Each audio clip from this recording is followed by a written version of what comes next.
Now, if we want to find some good news in the data, it's that Democrats keep gaining on Republicans in 2022 election polling.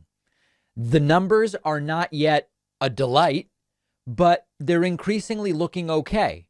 Let's start with the House. Why start with the House? Well, Democrats are not favored to keep control of the House. Democrats currently control the House of Representatives.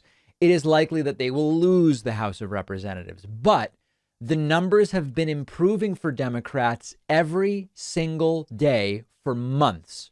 Where do the numbers stand now? The 538 forecast for the House says that it's a 74% chance that Republicans take the House and a 26% chance that Democrats keep the House. But look at the way the numbers have shifted. If you scroll down on this 538 page, which is a very, very detailed and it's a great forecast, you will see a section called How the House Forecast has Changed.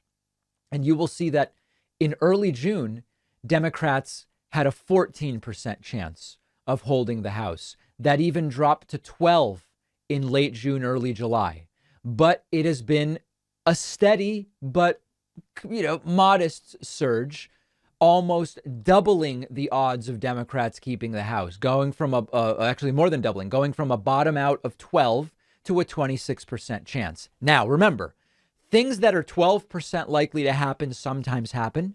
Things that are 26% likely to happen sometimes happen. But things that are 74% likely to happen are more likely to happen by definition. So I can't tell you that I think it's a great shot for Democrats in the House, but the numbers have been improving. And if Democrats keep adding on, a 1 percentage point chance every other day between now and November, that's 30, right? That would put this at 50-50 by election day. So that's what's happening in the House.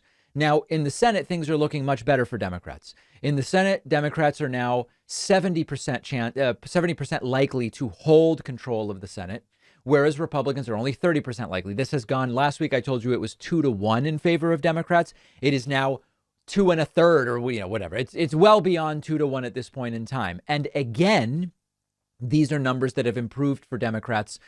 There was a point in early June where Democrats had a 40% shot of holding the Senate. That is now a 70% shot. Very, very important to understand, because there are people writing to me saying, David, why do you keep saying Democrats are going to have 70 senators? And of course, David is not saying that. What I am telling you is that it is a 70% chance that Democrats hold the Senate. The most likely outcome is that Democrats hold it 51-49. That would be a gain of 1 seat. Right now in the Senate, it's 50-50. The vice president gets a tie-breaking vote. That's Kamala Harris. So Democrats are in the majority, 50-50 plus Kamala. The most likely outcome here is a 51-49 majority for Democrats. So please do not write to me saying, David, Democrats have no chance in hell of getting 70 seats. I'm agreeing with you. That's not what the number means. That's not what the number means. But I appreciate everybody writing in. So the bottom line, Democrats' chances continuing to improve. And if they merely continue improving at the same rate, the House will end up a 50-50 flip of the coin by early November. We will watch and see whether that happens.